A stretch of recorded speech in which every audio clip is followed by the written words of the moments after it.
for listening to this episode of Changes Big and Small. This is your host, Damian. Changes Big and Small will help you take action in your life with intention and purpose. In each episode, I invite you to accept unexpected challenges that will help you make progress to live the life that you want. How do you listen? Do you listen with your projections? Through your projection? Through your ambitions, desires, fears, anxieties? Through hearing only what you want to hear? Only what will be satisfactory? What will gratify? What will give comfort? What will for the moment alleviate your suffering? If you listen through the screen of your desires, then you obviously listen to your own voice. You are listening to your own desires. And is there any other form of listening? Is it not important to find out how to listen not only to what is being said, but to everything? To the noise in the streets, to the chatter of the birds, to the noise of the tramcar, to the restless sea, to the voice of your husband, to your wife, to your friends, to the cry of a baby? Listening has importance only when one is not projecting one's own desires through which one listens. Can one put aside all these screens through which we listen and really listen?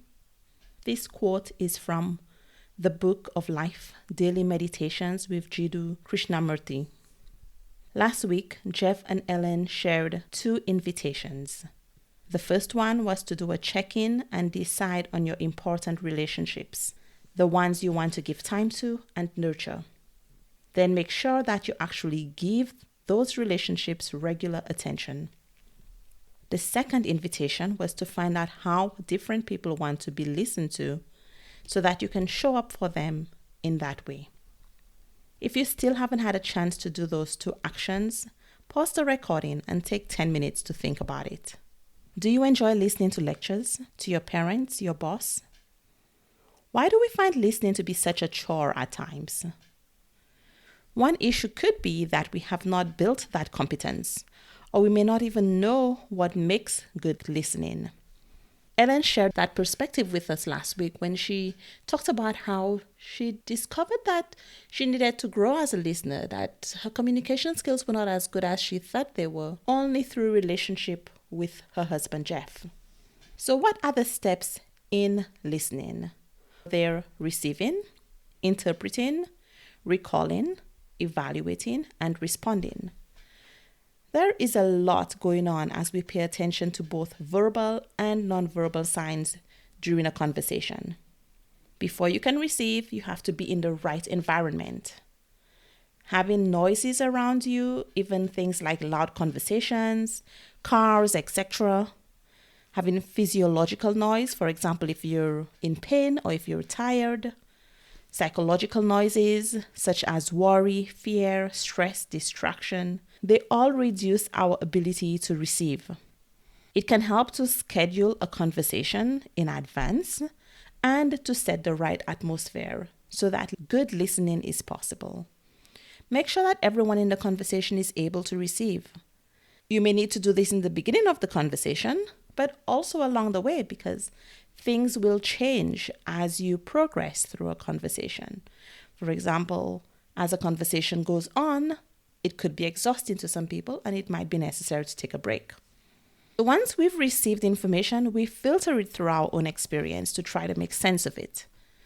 And this is what we mean by interpreting, where we are able to then identify the main points and the supporting points in a conversation.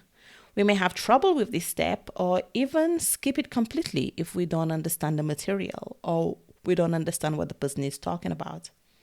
While we engage in conversation, we keep information in our working memory and can use it in the course of the conversation.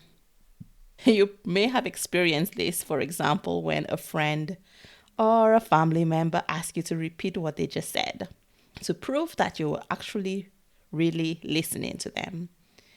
We use our recall to rephrase and to reorganize messages to our preferences. As we listen, we evaluate what we're hearing. Does it make sense? What's fact and what's inference? How credible is the message? It's important that the evaluation is about the content and not about the speaker. So we want to make sure we're not personalizing the evaluation. And then there is responding. A conversation involves give and take. We can show that we are paying attention and engage with the speaker through both verbal and non-verbal feedback. This could be nodding the head, paraphrasing, asking questions. It's important to base the response on the message and on the context. Now, all of those stages are not linear. It's more like a cycle. You will receive and interpret and recall, evaluate and respond all throughout the conversation, over and over again as a conversation progresses. So what are the types of listening? Well, the two that were mentioned last week were empathetic listening and problem-solving listening. So empathetic listening or sympathetic listening, they're different but similar. So sympathetic listening is when you're actually hearing the emotions or the feelings when someone is speaking so that you can provide them with emotional support. So it's being there for the person. Empathetic listening is actually being with the person, because that's when you're trying to put yourself in the other person's shoes to actually experience the events from their perspective. So you're basically exploring the experience as if you're there, as if you're in it, through the words of the speaker. Other types of listening are informational listening. We do this a lot at work and maybe in courses, in presentations, where we need to learn something. It requires concentration so that we can understand and we can retain the information. Discriminative listening is where instead of listening to only the words, you're paying attention to the intonation, the verbal cues, how sound changes, even when we don't know the words. So for example, think about when you're watching a TV show in another language, or when you're traveling, we might understand the emotion from listening to something, or the intent, even if we don't understand the words. So you can sometimes notice there is a difference between the words and the emotions, and that can be very revealing in conversations. So if someone is saying yes, but you see their body tightening up, if you see their eyes getting downcast, that might encourage you to prompt and find out what's going on. You can actually pay attention differently when you're practicing discriminative listening. It's important in all different types of relationships. Now, biased listening is when you're listening for a particular idea, usually because you want to substantiate a belief or a point of view. That can make it really hard to get all of the information from a speech or from a conversation. You're usually going to be missing some important details. And it's not because you have ill intent. It's not because you're not interested. In fact, it could be because you're so excited about what's coming up that you're waiting for it and you're kind of like, okay, come on, give me what I want, give me what I need. And you might miss elements of the talk waiting for the thing that is really so exciting for you. If you're really listening for a particular thing, you might miss the other components of what somebody is saying. Comprehensive listening is listening to understand. It's a building block for informational listening because first, you need to be able to analyze the words and understand the message. This comes up a lot in work as well as in close relationships. And the last type is critical listening. It involves analyzing complex information as you listen. You tend to try to evaluate what the other person is saying, bringing in facts from your own knowledge and experience to make sense of it and to decide whether or not it's credible from your point of view. There are other classifications of different types of listening, but these are the main ones that I came across in my research. When you listen well, that affects both you and the speaker. It lets the speaker feel heard and supported. Both you and the speaker will tend to view the interaction more positively.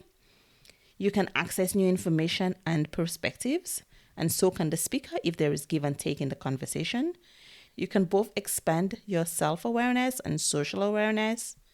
You can create a safe and inclusive environment, and you can improve your collaboration. A contributing factor is the listening style as well. When you listen, are you people-oriented, where you're focusing on the needs and feelings of the speaker? Or are you action-oriented, where you're preferring precise information, a well-organized speech? If you're more content-oriented, you're listening to the in-depth details and you like multiple perspectives. And then for people who are time-oriented, you're more focused on the goal and completing tasks. This can actually cause conflict sometimes. I remember I was working with a principal and I found meetings so painful because I would try to ask questions in the meeting to understand what he was saying, and he would just kind of wave my questions away and bulldoze over them. Eventually, we got to have a chat about some of the challenges that we were both experiencing during the meetings. And he explained to me that he had a background as a coach and he liked to keep to the schedule.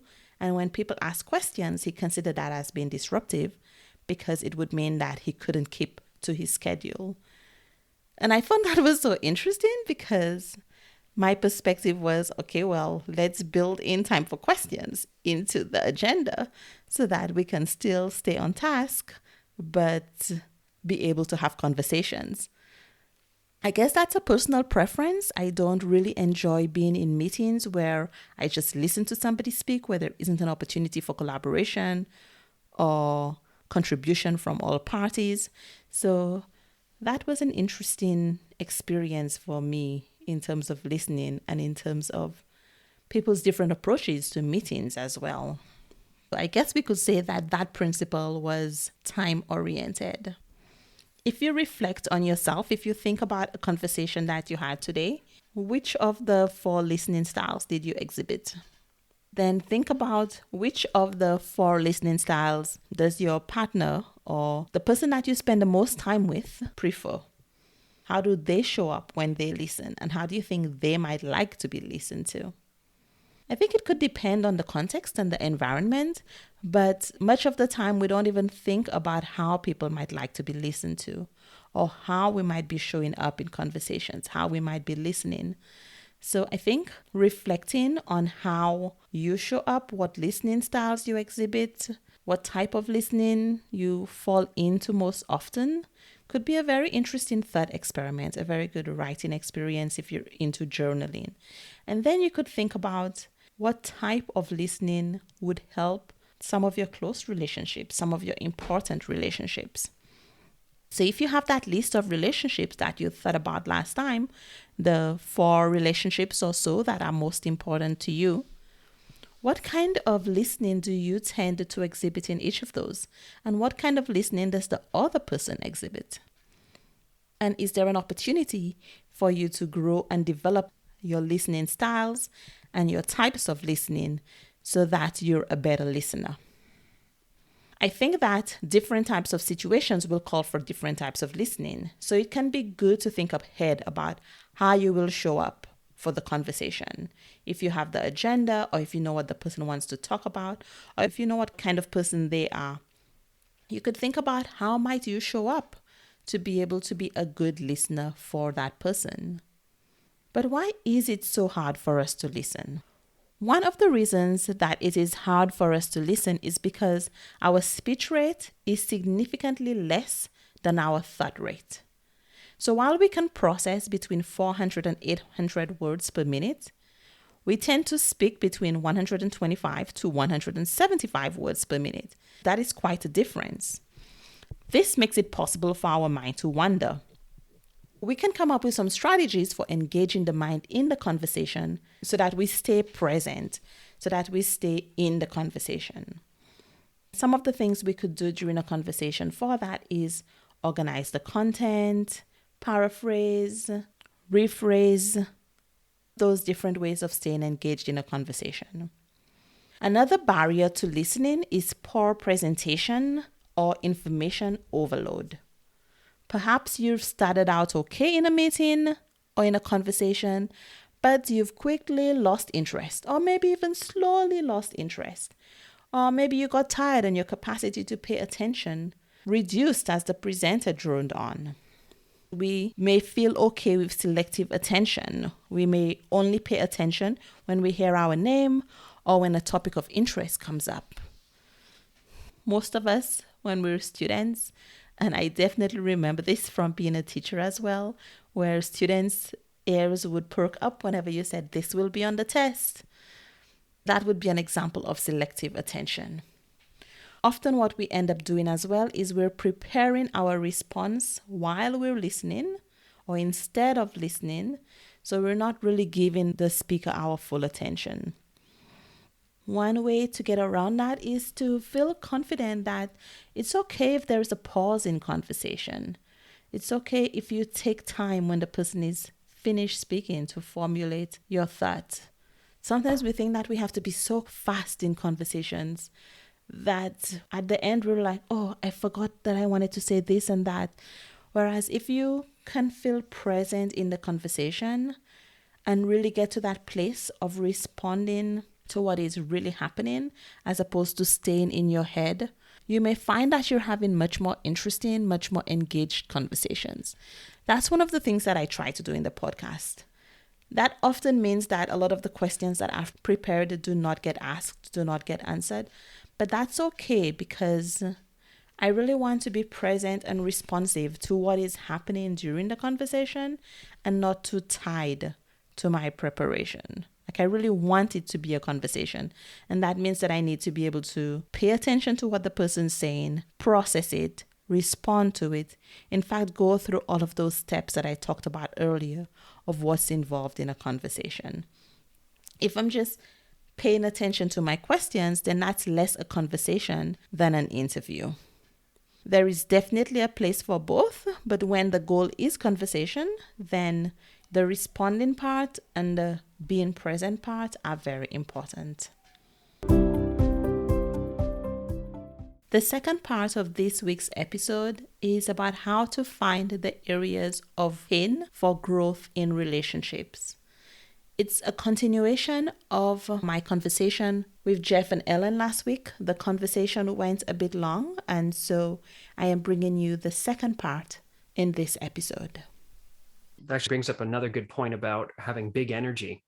People quickly will say, they overreacted or I overreacted to something, when in fact, the overreaction is just the reaction of the present circumstance, plus all the other unprocessed circumstances that are thematically the same. And so you have this big energy reaction to unprocessed energy. And that is sort of the big clue for you as an individual to say, I have energy about this topic. And this would be the place where I start digging. The digging of what am I feeling right now? That is first step to know what's going on for me. Most of us don't take the time to pause to understand what's really going on. Most of us want to avoid knowing what's going on. We don't want to feel. So that's the first step, is just acknowledge what is the feeling going on. And underneath of that, what is the need that I'm not getting here? What is this action I'm about to do? What do I believe is going to get me? And those are the first two steps, and really how we help a lot of people. People find so many different approaches to dealing with it. Self-medicating, drinking, avoidant behaviors, basically. Many of us haven't learned strategies of what do we do with it when we face those uncomfortable situations. Yes, which brings us back to attaching and bonding. So when I get ungrounded, what are my typical responses? Do I get up and go shopping? Do I open another bottle of wine? Do I light up a smoke? Do I get on Amazon and buy a whole bunch of stuff? Do I end up cleaning my house to the nth degree? Do I yell? Do I avoid? Do I go exercise? And in and of themselves, exercising, having a glass of wine, these things are not the problem. It's that they become external methods for us to regulate our emotions and calm ourselves down and soothe. And then this ultimately becomes what we bond to. This is why people bond so much to work. And then you have workaholism. You have people that bond to retail therapy and they have problems with money because this is how they deal with uncomfortable emotions. Because many of us were not taught how to deal with those emotions and modeled an acceptance and even an appreciation for being able to connect. It's actually often the opposite. Oh, don't feel sad. Be happy. Have a chocolate bar. This will cheer you up. Here, look, what can we do to distract? Don't cry. Or, oh, you feel down or sad. Let's just fix it with something really fast. Let's get you out of this, what feels so uncomfortable for me. Let's get you out of your negative emotion and move you into something else. Sometimes as children, we were directly punished. You want to cry? I'll give you something to cry about. And so we've learned through various different exposures, both from our family and from society at large, that emotions are not something people like, particularly what we would label as negative emotion, which really they're just different forms of expression. And so we're not comfortable with dealing with those emotions. So then someone comes along and says, well, just tell me how you feel. It's not always that simple at that point. One, we may not have a lexicon. Our lexicon is really basic and simple with like 5 different emotions that we might be able to express. Or if we were punished for exposing our feelings or expressing, someone's going to feel quite threatened by that question. What do you mean? What am I feeling? What are you setting me up for? And then you're like, whoa, you're getting really defensive. And you can see where that could escalate really quickly. Because their blueprint is bad stuff is going to happen any second if I start telling about my emotions.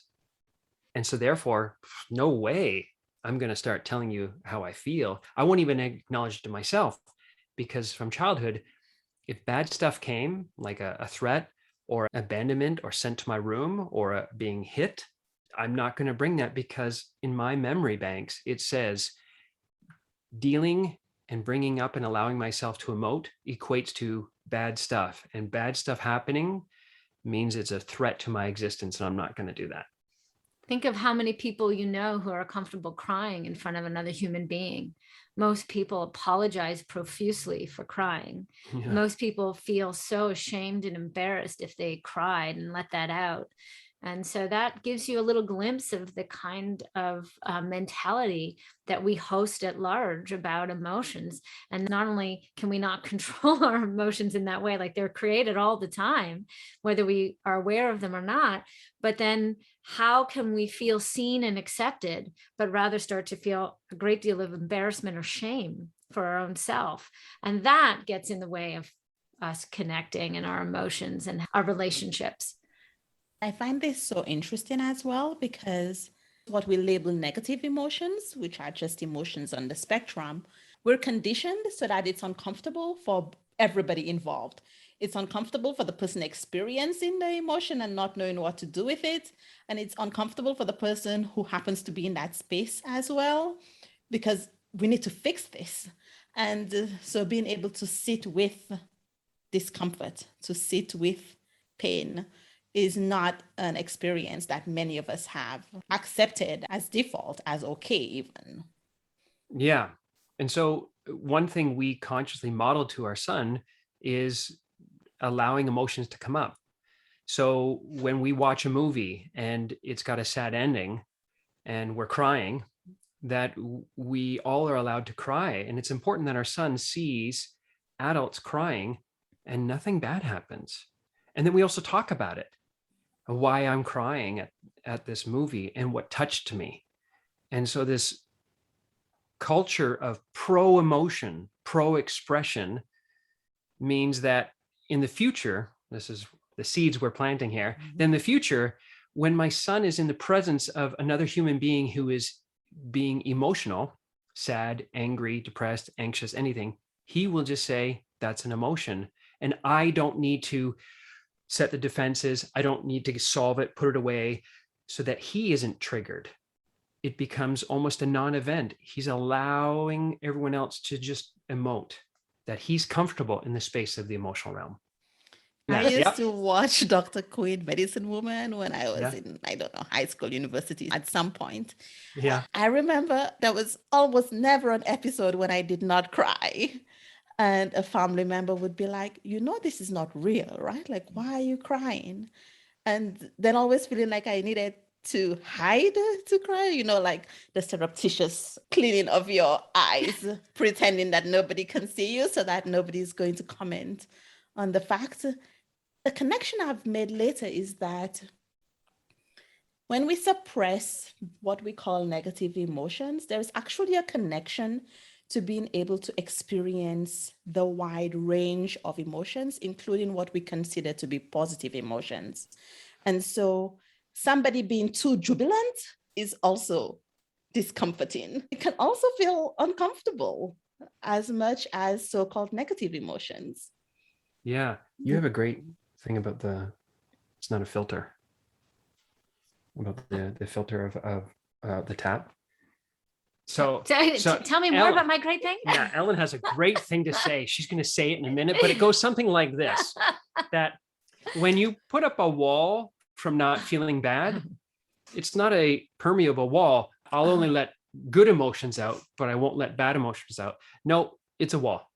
So when you shut down or shut off feeling negative emotions, you're shutting all emotions off.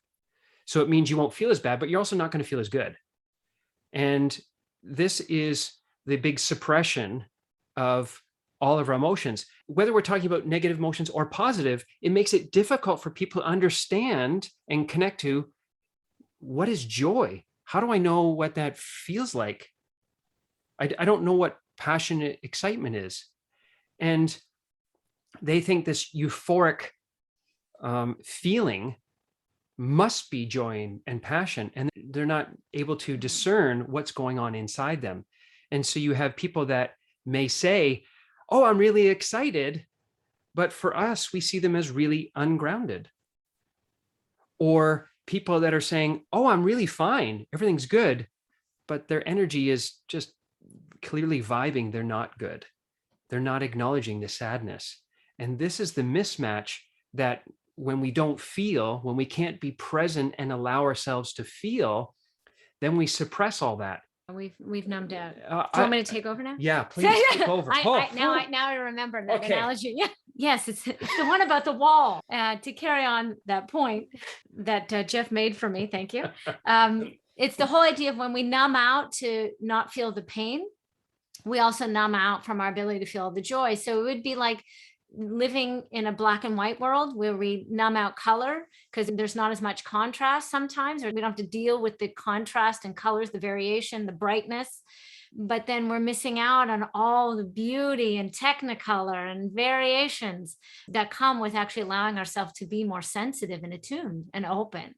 And then if we numb out on ourselves, what ability then do we have to be attuned to our children? I can't just numb out on me and then suddenly have all that attunement and diversity in my ability to feel and connect for my child. It doesn't work that way. And so there's a big price we pay in an almost like domino or ripple effect when each of us cope to survive because of something that seems like a simple comment. I love your story because as you're crying from the show and you get what feels like a negative jab for your tears, you're like, okay, I'll suck them up next time. And then it starts. And then what happens when you get that jab another time, or a friend says it to you? And then you're like, oh, there must be really something to this. I must have an issue. There must be something wrong with me. And we are very quick to blame ourselves, especially as children. In our innocence, we can't imagine that it could be anyone else outside of us. It must be us. So we become very quick to blame and shame ourselves and take on responsibility for things that really aren't ours. And this is why when you said sometimes you're acting out the very behavior that a parent may do that you don't like. So part of that messaging is we don't cry. And in the face of seeing another human being cry at a movie might trigger, this is the marching orders here, we don't cry at movies. There's no crying. And therefore, anyone who cries is not allowed. I wasn't allowed, you're not allowed to cry. And then we propagate this kind of viewpoint of we're not allowed to emote. I think it's even more insidious than that, because not only are we like, we can't cry, you can't cry, but it's like, if you cry, we're going to pretend you're not crying. or we're going to punish you for crying. Let's not invite them because, they're going to cry. Or even side comments, make sure you bring the tissues if she's coming along. Oh boy, we got to wait till the end of the movie and till she gathers herself back together. These are all negating messages of abandonment. I'm not allowed to be me. I have to be something else than truly me.